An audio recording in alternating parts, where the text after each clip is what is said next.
walking through a ghost town. Y'all ain't playing my sounds. Don't tell me to calm down. Don't tell me to calm down. Only time I go backwards is when I wanna moonwalk. Don't test me, my mood's wrong. Don't test me, my mood's wrong. We are who we say that we are. You ain't lost in the stars, and it's all from the start.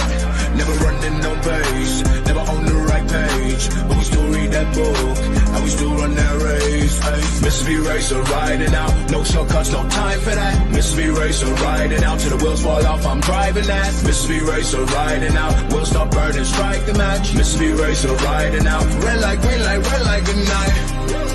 Ay. Red light, green light, red light, good night. Red light, green light, red light, good night. Red light, green light, red light, good night. Red light, green light, red light, good night. Time to chill, don't sweat it. Good morning and welcome. It is Coffee and Sports. It is the morning show powered by Wire to Wire Network. Thank you so much for making us part of your morning routine.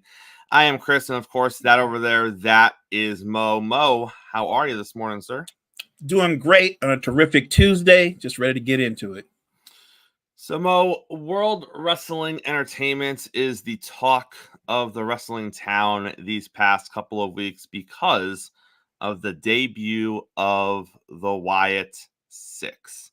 That, of course, is the group that has been teased and talked about ever since the passing of Bray Wyatt.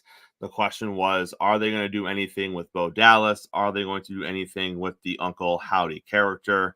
And of course, that was followed by months of teasers of what we thought was going to be something with Uncle Howdy, ultimately leading to the debut of this group, the very impactful debut of this group 2 weeks ago, which continued this past week on Monday Night Raw. But Mo, with the debut of this group, of course, has come the naysayers that WWE should not be doing this. WWE should not be referring to the passing of Bray Wyatt like they did last night on Raw when they split the character of Uncle Howdy and Bo Dallas and directly addressed the passing, not by name, but by relationship, the passing of Bo Dallas's brother. Bo Dallas, in a pre-recorded video segment, talked about the passing of his brother in character, in storyline format. But that has drew the ear of some wrestling fans who do not think it is in good taste for WWE to be bringing up the passing of Bray Wyatt to use in a storyline format like they are currently. Mo, what are your thoughts? I think it's a fine line, but at the same time, if Bo Dallas, aka his actual brother, if he's fine with it, if the family's fine with it, and to me, bringing back the whole Wyatt family, that whole group, that's another way you could say that they honor Bray Wyatt, right? Like you're trying to honor his legacy. I caught some of the segment when Bo Dallas was talking, and yeah, he clearly is someone who wanted his brother to be proud of him because obviously their careers went in completely different directions. Bo Dallas never really had the success that Bray Wyatt had, but I guess in this different iteration of the Wyatt family, who's to say that the sky could be the limit in what they may or may not accomplish? Look, wrestling fans are going to be split. You're always going to get those snobbish wrestling fans that are going to go like, that's tarnishing Bray's legacy, and that's too real. Don't bring that in. But in the history of wrestling, especially in the WWE, oftentimes they mix very real things into their storylines. This isn't the first time, and it won't be the last. So, look, I don't have a problem with it. I honestly don't. I'm sure some fans do, but I don't have a problem with it. I think wrestling fans need to understand, number one, it's his brother. So if there's anything that the family didn't want to have happen or both thought would be disrespectful to Bray, it wouldn't happen, right? Like, I'm sure that Bo had full control over whether or not this was going to be a thing. I'm sure that Bo had full control over whether or not he thought this was going to be a homage of sorts to Bray. and continuing his legacy or something different. And if the family is okay with it, which clearly they are, then who are we to say otherwise? We can have our opinions, but at the end of the day, he wasn't our family. He was just someone that we as fans admired, that we as fans looked up to.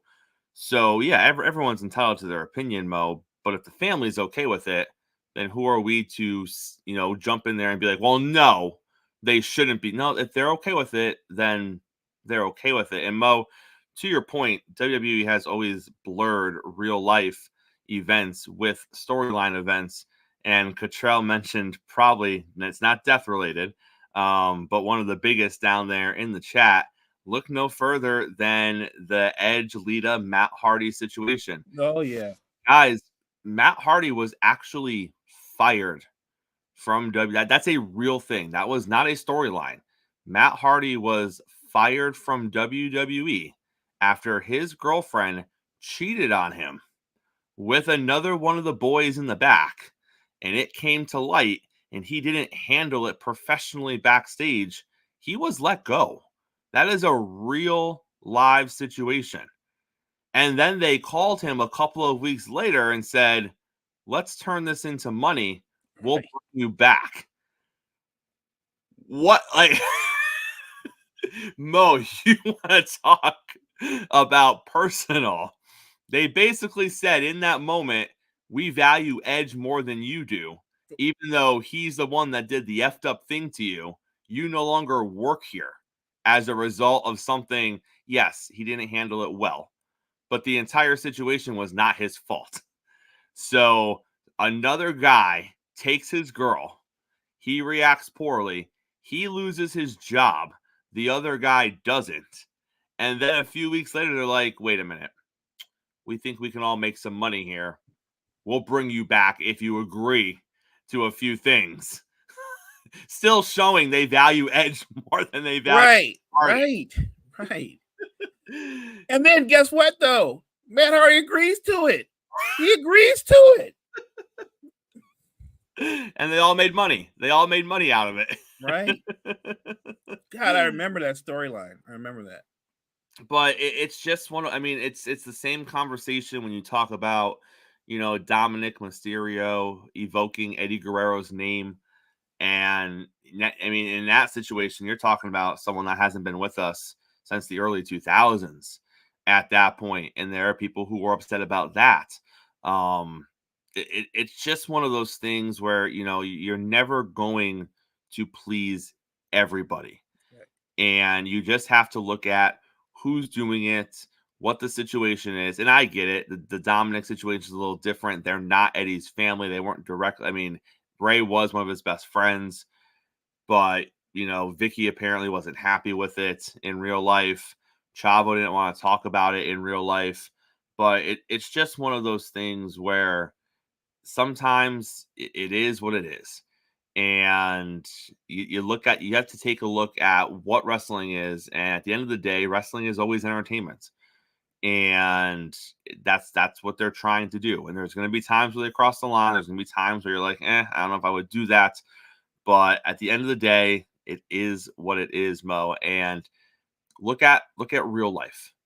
Look, I mean, if you step into the real world, there are many, many more things out in the real world that I would argue that are far more troubling than you referencing someone who passed away 20 years ago in a wrestling story. You know what I mean? Yeah. Like, you got to have perspective sometimes with some of these things. And I think that wrestling fans just get so caught up in the moment sometimes that everything is like the end all be all in the moment. And it just isn't. They're too real life. They're too invested in it. 100%. I think wrestling fans forget you're a wrestling fan. You've been roped into this world, but you know what this world is. You know what I mean? Like, you know what this world is. When you start getting to the point where you start getting real because it affects you in a real way, you might need to step back a little bit. Like, they're real people, but when the lights come on, they're playing characters. They're characters, and they're there to entertain you. and you either follow along with the storyline or you don't. But when you sign up for it, come on, we could go way back in the day with the situation with Macho Man Hulk Hogan and Miss Elizabeth. You could do those kind of things. It's always been there. Look, are there some cringe-worthy moments where you're like, I don't know if I would do that. There's been some storylines where you're like, I don't know if I would have went that far, but I've seen some crazy stuff. What about the time that I guess Triple H allegedly got Stephanie drunk and then drove to Vegas and married her and he voiced her "I do"? Like, come on, man. They've done some wild stuff. Don't become a snob now. And Mo, it's the same universe where someone like a Bray Wyatt who had mythical powers, lived. Like, you're gonna suspend your belief for that, and you're cool with it. But then when the group that he created wants to continue after his, you're like, no, that makes no sense. That you can't have it both ways, right? Right. All right, we got Major League Baseball stuff to talk about here this morning, which means we got JG coming up onto the show. Let's get JG up here right now. That means we get our cool little set change, boom, like that. We push the JG button, boom, like that. JG, how are you this morning, sir? Doing good. How are you guys doing this morning? Good morning, JG. JG, as we get closer to the All-Star break, we get closer to the Home Run Derby.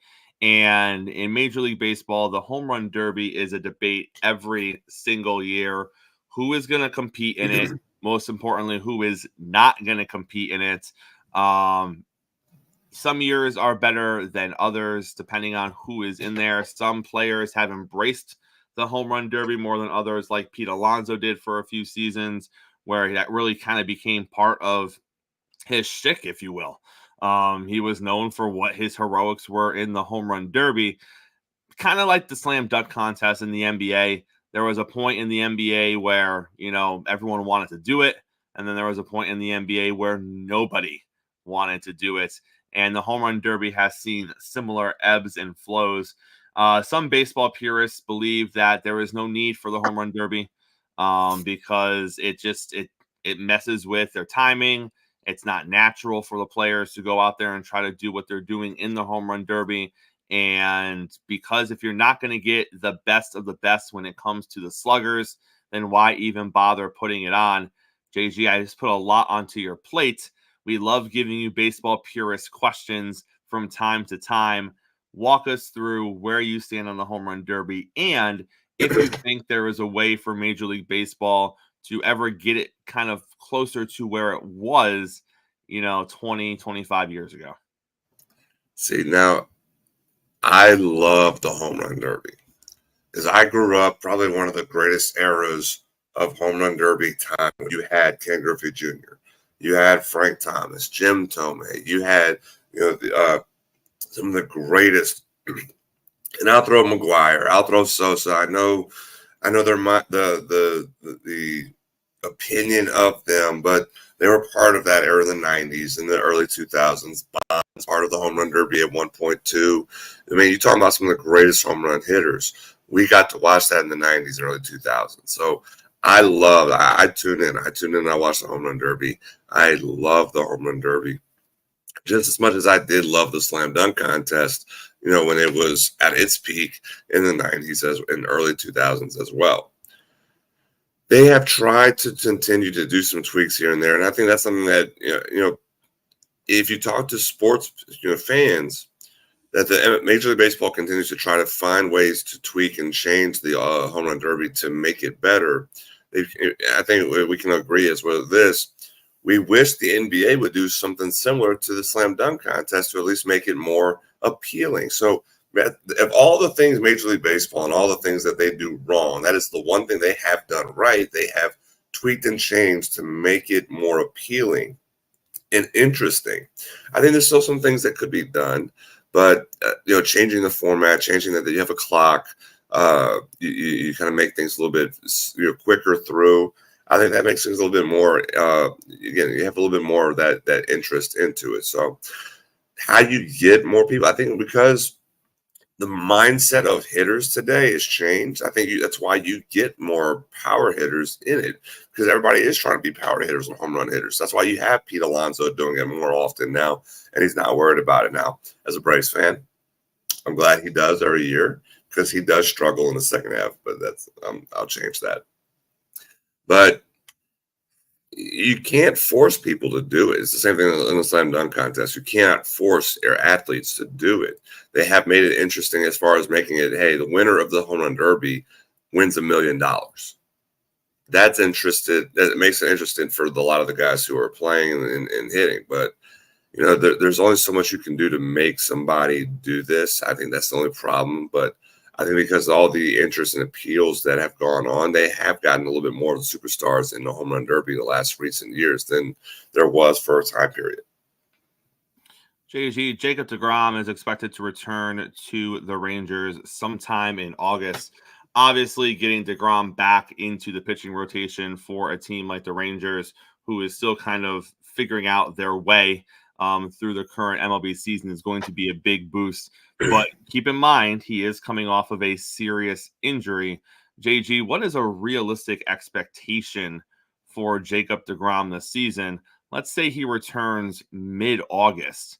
You're looking at a pitcher who's coming in mid-August. He's not going to have a ton of starts before the playoffs potentially begin.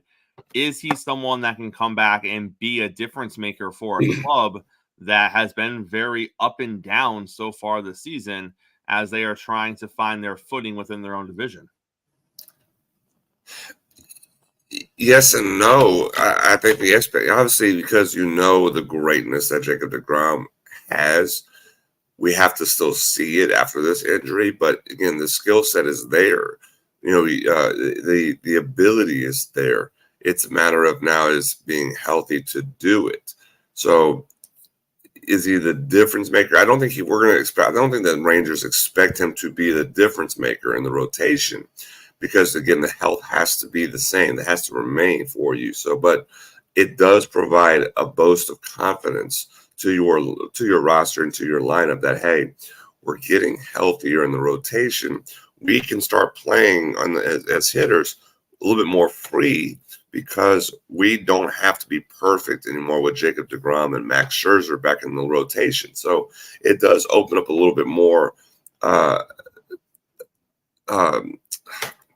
the ability of your offense to just go and score runs, because they're not stressing to say we have to score now. Because I think deGrom, obviously, he's going to be on a pitch count. There's going to be on an innings count, more likely, even if he returns in August. But the fact that you have your horses coming back, it does make things a lot a better mindset in your clubhouse.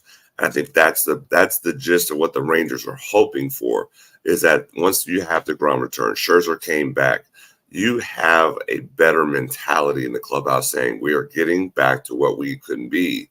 And that makes things a little bit easier for us as a team. So that would be the bigger difference maker, more so than what he does on the mound. And if he does pitch well on the mound, that is absolutely fantastic for the Rangers. But the mentality that your aces, both aces, Scherzer and deGrom, are back, that makes it more freer for your clubhouse. JG, last season, right before the trade deadline, we had a bunch of action on the starting pitcher market. Obviously, you can't expect that year in and year out with the names that were moved. You can't expect the Mets to just completely blow up a team year in and year out the way they did last season. But I want to give you a handful of starting pitchers who are rumored to potentially be available come the time of the trade deadline. And I just want you to give me buying or selling. Buying that they're going to be moved, or selling they're going to stay with their current team past the trade deadline this season. Let's start with left-handed starting pitcher Tyler Anderson for the Los Angeles Angels. 14 games started. He's 6-6 with a decent 2.58 ERA for a team that isn't that great. What do you think about the prospects of Tyler Anderson leaving Los Angeles and potentially going to a contender? I'm buying that, because I think we see that the Angels are just not a good team. We know the ownership will make moves, just hopefully try to bring some players in. I think that would be absolutely frustrating for Ron Washington, who took the job and hoping to be able to build and turn the program around. But I think because of where you're at as a club right now, and you have a pitcher that you can unload and get prospects, I think that's enticing. So I kind of feel the Angels will buy to sell Anderson. The Mets have Luis Severino, 14 games started. He is 4-2 with a 3.52 ERA, but he is still the Luis Severino that the Yankees knew and loved. In his last 6 starts, JG, 3 of them he has given up 1 earned run, and 3 of them he has given up 4 or more earned runs.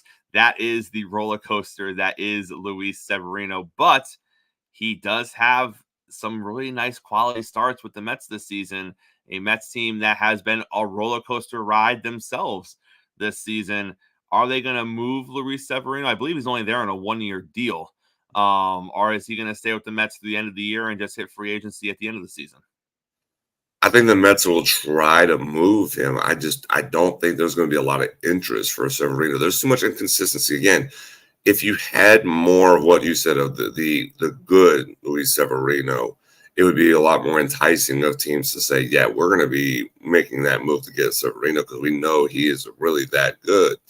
But as you also said, there's the other side of the spectrum for him that, he gets hit hard. And I think that's it for a contending team. There's so much uncertainty to get out of Severino that you can't really trust. So I think the Mets will try to move him, but I don't think he is going to get traded. So I'm selling that Severino does get traded at the deadline. We got Jack Flaherty for the Detroit Tigers, 13 games started. He is 4-4 with an ERA just over 3.01. What do you make of the potential of Jack Flaherty being on the move? I don't see Flaherty getting traded either. I think the Tigers they're I know they've been kind of a disappointment right now. They're not being as contending as a lot of people were hoping for, especially with the Guardians playing as well as they are and coming out of nowhere doing it. But they're still within range. They're still within striking distance. And I think that's something that the Tigers want to continue to do. You have a manager in AJ Hinch that is wanting to compete. I don't see them selling at the deadline. If anything, I think they could make a move to bring somebody in. So I don't see Flaherty being traded. I'm selling that. The Miami Marlins have Jesus Luzardo. He is such an interesting pitcher, JG. This is someone that's had basically trade rumors surrounding him. During last trade deadline, he had trade rumors surrounding him. All throughout the offseason, there were rumors surrounding him. They really haven't stopped going into the season. The issue, though, is he hasn't pitched well. 12 games started. He's got a 3-6 record. I know he plays for the Marlins, so that's definitely part of it. But he also has a 5 ERA. Not great if you're trying to move him, saying that he has an electric young talent. The talent's there. The production hasn't been there this season. Is it a situation with him where the Marlins, if they're going to try to move him, are they going to get what they potentially thought they were going to get last season at this time? Are they going to have to, sell a lot lower than potentially they might have wanted to?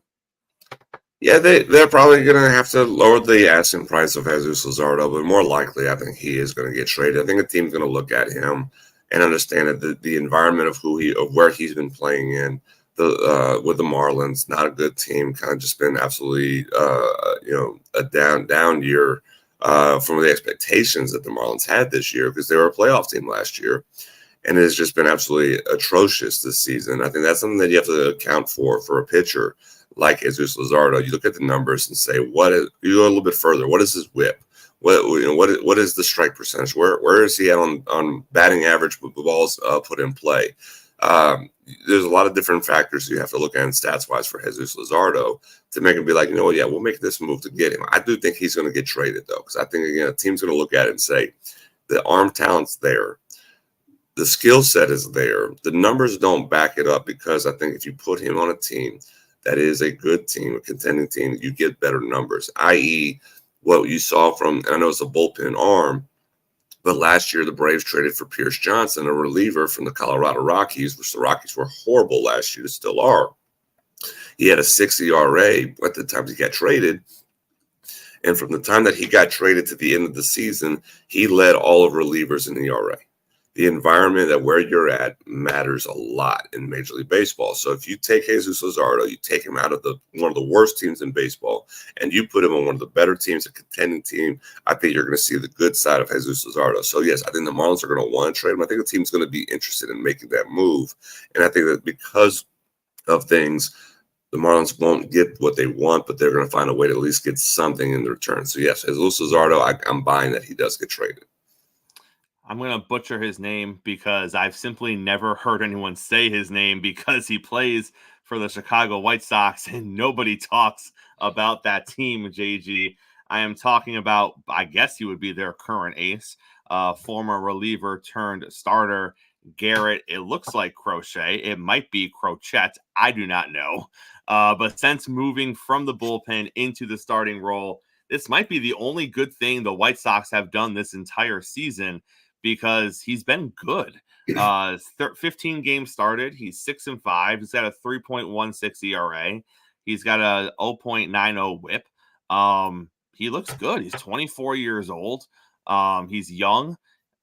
He's very, very attractive on the market when it comes to trading for him. The issue that we've heard so far, though, is that the White Sox seem to want the world for Garrett, which is a weird position to take when you are an absolutely terrible team that looks to be getting better absolutely no time in the near future. But he is a big trade chip for them, as Luis Robert Jr. appears to be as well. But I think they're overvaluing Roberts a little more than they probably should be. But looking at Garrett, do you think they're going to move him, or do you think the asking price is just going to be too high? It's very puzzling because, again, at some point you have to have young players, young talented players to build your franchise around. This would be an arm that you would love to build, rotation around, or at least add into the rotation with others in the future. And yet the White Sox continue to have rumors that circle that, yeah, he's going to get traded. At what point, if you're the White Sox, when we talk about this, at what point is there a purpose of your rebuild? There has to be a purpose to your rebuild. There has to be a sign that there's a timeline that you're going to turn it around and get better. And I don't see that ever that being the case right now. And especially if you're going to continue to trade young talent, that sets you back more years. So I don't have a lot of confidence into the White Sox regime of what they're planning to do. And I think there is a potential that Crochet is going to get traded here. So I'm buying that. I'm buying that because the rumors there's so much rumors right now that if there's a lot of smoke, there's fire. And if that's the case, that does mean that there's going to be a trade that he will be leaving Chicago, which might be a good thing for his career right now. But for the White Sox, when does your timeline start to work on your rebuild and turn it around? That, I think, is the question. And again, if we said yesterday, that is not on Pedro Grifal's plate. That is the general manager. And yeah, you hired a new general manager this past offseason. But there has to be a plan. There has to be a timeline. When does that start? I don't know right now. And last but not least, JG, I want to talk about the Tampa Rays. This came out about a week and a half ago. There was a handful of anonymous MLB executives that felt that the Tampa Bay Rays were going to be big sellers at the trade deadline. And they also believed, and this is the part that I thought was interesting, that the Rays were going to be bargain sellers at the trade deadline because of the fact that it's been such a disappointing season for them. I mean, yes, they are under 500. I think at the time when the story came out about a week ago, they were like 4 games under 500. They're currently 1 game under 500. Obviously, the Rays are not in the spot they want to be in the AL East, 12 and a half games out of first place. But at the same time, you're looking at a squad that is essentially a 500 baseball team.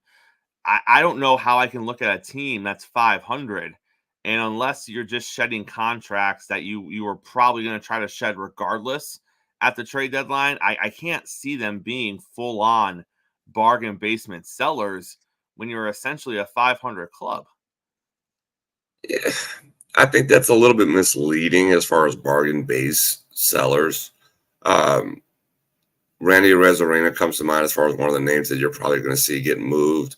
Has he been playing like the superstar that we are expecting him to be? No. So is the asking price? Again, we look at it and say the White Sox are asking for the world for Luis Robert. Is Luis Robert one of the top outfielders in baseball? No. The Rays, I think, are looking at it more realistic and saying, look, we have a talented outfielder, Randy Arozarena, who is a potential superstar. He hasn't played like it, so we understand the asking price is not going to be there. Now, is that smart business? To each their own, because, again, negotiations, you usually want to have that negotiations on your side a little higher, and then you work your way to what you want. And if they're starting at a little bit more of what they want, then they're probably going to get a little bit less. So if that's the thought process of bargain base, then yes, they're going to be bargain based because they're more likely not going to get what they want, which is the ideal side of what their asking price is. But we see this out of the Rays every so often. They rebuild and then they turn it around and they find their system continues to churn out young, cheap, talented players. And then they continue the cycle for about 3 years of competing. Then they do a rebuild. They do it for 2 years, and they turn out and they figure it out and win again. So we're kind of in that mode right now. And again, the issue at hand, I think that they're speeding up this process because of what happened with Wander Franco, with the money that they invested in him. Yes, I believe they got most of that money back because of the legal issues that Franco was in. But if you're a franchise that is so hesitant on spending money and you spent money as you did on a young talent and you got burned by that, it's going to make you hesitant at least a little bit more. And with the guys that are just not performing to the expectation, it does mean that a rebuild is going to happen in Tampa. So I think that's where we're at right now. So it's tough because we've grown accustomed to watching the Rays be competitors in the AL East. And it's just one of those teams like that. They figured out how to do it. And they figured out their system to be competitors at a low payroll scale. And we're seeing them having to just do their cycle of rebuild. So it's kind of tough, especially, again, there's a lot of young talent on that team. Very much so. But I think that they're accepting where they are. They're not going to compete in the AL East right now. And they probably won't compete in the AL East for a couple of years. So why not sell off, get some younger players that you can afford, develop them in your system that you do really well, and in a 2-3 year time period, you can be back and competing for the AL East again. So it makes sense in where they're at right now. I disagree with the term bargain base, but I think that because they're probably not going to get what they want is why they're considered bargain base offers. JG, always a pleasure having you here on the show during the week. Thank you so much for your time, and we'll see you later on, all right? As always, guys, appreciate it. Have a good one, JG. Mo, we talked about this a little bit yesterday. I said we were going to continue it today, and we are. Pro Football Focus came out with their list. They have a bunch of lists that come out every year. They rank the NFL position groups, and it stirs up a lot of conversation. We went through the running backs yesterday. We are going to go through the wide receivers today. We did the top 15 running backs. We're going to do the top 20 wide receivers in the NFL.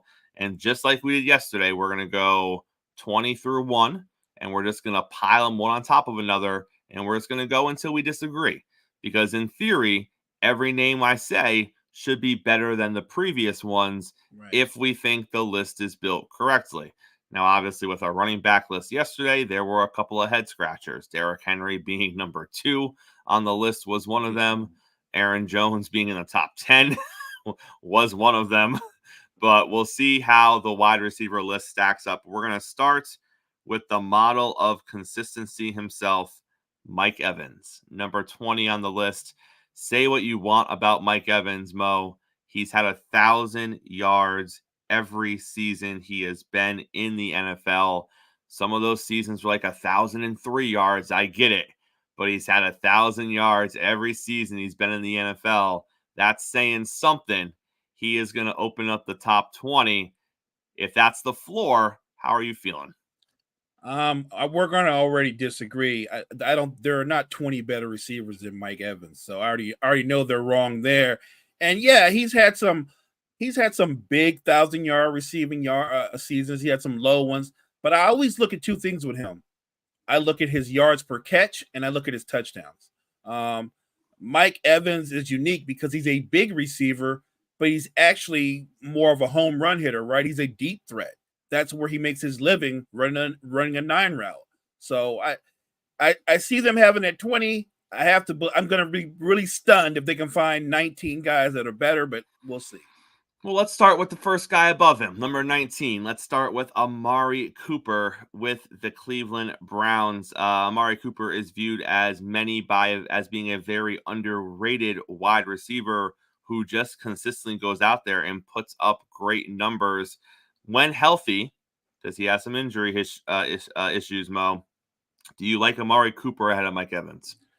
That's a tough one. That's actually a really good one for 19. If you're going to put him ahead, that's a tough one. I would say that's close. And because it's close, I'm fine with him being ahead of Mike Evans. How about number 18, Terry McLaurin for the Washington Commanders? I like me some Terry McLaurin, but I think I would switch Mike Evans and Terry McLaurin. And I know that we probably haven't seen the best version of him because he's never had a quarterback in Washington. And maybe we're going to see a different version of him over the next couple of years when he has a talented quarterback with him. But I think he's one of those potential guys that's popped and has shown that he has the ability to be a great receiver in this league, but he just has had the unfortunate luck of playing on bad teams with bad quarterbacks. Yeah, we're in the same position on this one. Nobody doubts McLaurin's talent, but I'm not going to have you ahead of Mike Evans and Amari Cooper on what you could be. I got to go on what you've been. He should be at 20, and they both should be ahead of him. Number 17, DeAndre Hopkins. This is interesting. Hopkins still a very talented wide receiver, but Mo, this is not the DeAndre Hopkins of 3 seasons ago. He did catch 75 balls last season. He did only have 4 drops when he was catching passes from Will Levis. He's going to be consistent this season, but again, he's not the DeAndre Hopkins of 3 or 4 years ago. Is he still a top 20 receiver in the league?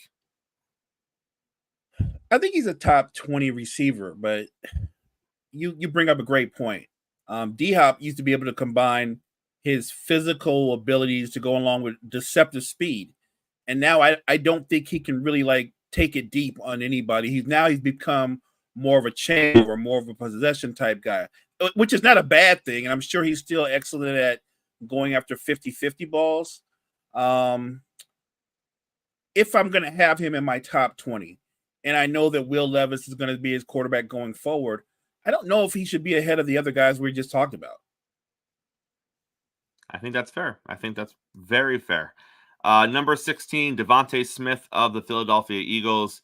Obviously a great, young, talented wide receiver in this league. I think he's better than the ones we've already said. I think I would take Smith over Evans and Cooper currently. I would definitely take him over McLaurin and Hopkins. So I don't have a huge issue with where Smith is on the list. No, I'm good where he is. I'm curious to see who's ahead of him because he might need to be ranked a little higher, but I'm a big fan of his. Quick, great hands, great feet, and his route tree is as complete as anybody's. Number 15 is Nico Collins of the Houston Texans. I don't like Nico this high. I would not take Nico over Devontae Smith. I know that he had a great season last year, Mo, but we have this conversation all the time on the morning show, and I'm beginning to think that you and I are the only ones that value the idea of seeing it twice. Everyone else, they see it once and they're like, we're good. We saw it. Let's own it now. You and I are kind of like, oh, yeah, it was good. It was great. Can we see it one more time? Yeah. I'd like to see a trend multiple times. I would not take Nico Collins ahead of Devontae Smith, period. It's that simple. I think Devontae Smith is a better receiver. He's actually got a resume to go off of. I can only go off of what I've seen.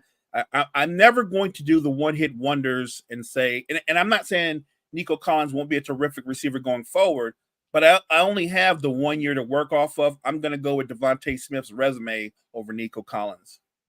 How about number 14, Garrett Wilson of the New York Jets? Obviously, last season did not go the way we thought it was going to go with Aaron Rodgers going down just a handful of plays into the season. That being said, Garrett Wilson is still a tremendous wide receiver, and you would have to think if Aaron Rodgers stays healthy this season, Garrett Wilson is going to put himself into the conversation for top 10 receivers in the league when this season is all said and done. Do you like him at number 14 coming into the season? I like him at 14 coming into the season, and I agree. If you get a full season out of Rodgers, you're probably going to get a 12 to 1,300 yard season out of Garrett Wilson. So, yeah, I'm good with that. Now, it's funny because we just talked about let me see it one more time. You got to do it one more time. This is the only guy where I hesitate and say, I agree, but he was so great his rookie season, and that is Puka Nacua. He was amazing. He was amazing. Number 13 on this list. I still think I would put Garrett Wilson ahead of him just because we've seen Garrett Wilson do it for a couple of seasons. And I know that Puka was great last year, but I still want to see one more. I would put Garrett Wilson ahead of him and Devontae Smith ahead of him. I'm with you. I'm not denying what he could be, but so much went right last season in that rookie year. And it helped that obviously they had injuries, so they really had to lean into him more. I'm going to be interested in seeing what he does this year, Chris, coming into the season, because now he's got the attention of every defensive coordinator, right? So they're going to look at what he does best, what routes he does best. I'm not saying he won't be very good, but I wouldn't put him ahead of Smith or Wilson. Number 12, this is interesting. It's DJ Moore for the Chicago Bears. Mo, I don't think, unless you had him on your fantasy team, I don't think people realize DJ Moore almost had 1,400 yards last season. DJ Moore has put up numbers, and I'm not saying that Justin Fields is a terrible quarterback, but what I am saying is he didn't have much to work with over there in Carolina before he became a Chicago Bear, and he has put up numbers at the wide receiver position of quarterbacks that aren't that great on teams that haven't been that great. It's a weird situation with Moore because he doesn't quite get the shine that others around him on this list get, but he has proven to not only be a consistent wide receiver, but to put up quality Pro Bowl type wide receiver numbers. So I think I'm okay with it. I think I'm okay with him being 12. He is vastly underrated, and I've watched a lot of DJ Moore, and I can tell you that he reminds me, their games aren't similar, but in what he does with the quarterbacks that he has, he reminds me a lot of Larry Fitzgerald. Larry Fitzgerald just put up numbers, and he didn't have like a slew of great quarterbacks. Like I know he had Kurt Warner at the end, but before that, Matt Leinart. Right. And Larry Fitzgerald was still just going out there and getting it done. So, yeah, I'm good with Moore at 12. Number 11, just missing the top 10, Stefon Diggs. Stefon Diggs is coming off of a rough season with the Buffalo Bills. He is in his 30s now. Now, remember, he is only 1 year removed from a 1,400-yard receiving season with Buffalo. I'm not trying to show my Buffalo Bills bias here, but I have a hard time with Stefon Diggs being 11 on this list and Devontae Smith being 16 and Garrett Wilson being 14, because I think I take both of them over Stefon Diggs going into this season. Especially when I'm looking at a Houston Texans squad where Diggs is not going to be the number one option on that team. I don't think he's going to be the number 2 option on that team. That's where I'm at. So if he is the number 3 option on the team, how are you going to tell me that he is the 11th best receiver going into the season and he is ranked 4 spots ahead of Nico Collins, who I think is going to have a better season than Stephon Diggs this year. Right. So that's where I was baffled when you put Diggs there, because I was like, on that team with how they play, don't forget Tank Dell. He's going to be a factor in that. Diggs would have to be one on his best behavior, because he's going to play with two other guys that can catch 75, 85 passes, right? Even if he's the second option, you shouldn't be ranked that high because you're the second option. Like, the only way you could justify ranking him this high is if he's well behaved. Let's say he has an 1,100-yard season. They go to the Super Bowl. He is teammate of the year, and they win it all. That would justify him being ranked that high. Let's get into the top 10. Diggs just missed the top 10, just making it inside of the top 10 from your neck of the woods. Nope, it's not Ayuk. I was going to say, I don't think so. Deebo Samuel, number 10 on this list. Obviously part wide receiver, obviously part running back. No question about it. A playmaker when the ball is in his hands.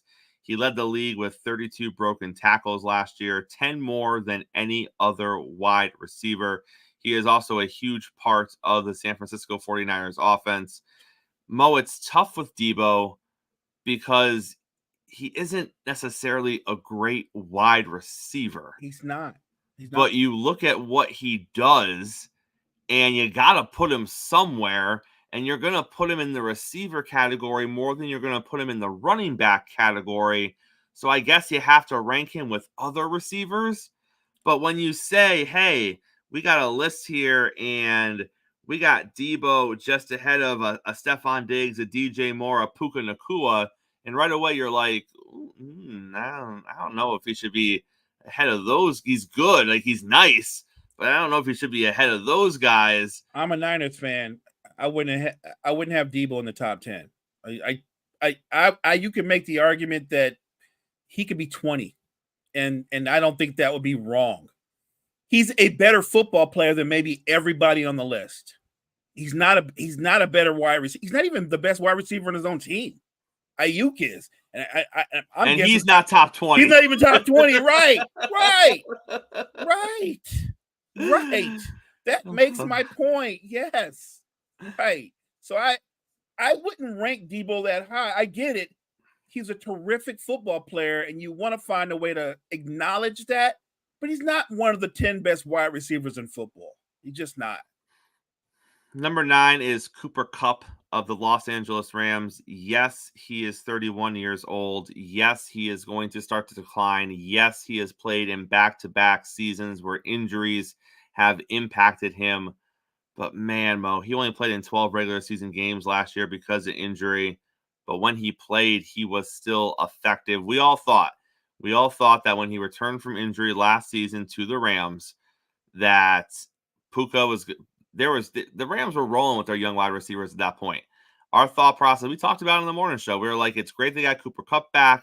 He can slide into like a 2 role. Maybe he can do some stuff from the 3, because they're not going to stop what they're currently doing, because those other 2 young receivers are cooking with the Rams right now. Man, he came in and just picked up right where he left off with the lion's share of footballs coming from Matthew Stafford. Even all that, I think he's high on the list. I think he's a little high for my taste because of the last 2 seasons. He's had injuries slow him down. He is in his early 30s now. He's 31 years old. I understand that he can still take over a game. I understand that he is still going to see a lot of balls coming from Matthew Stafford.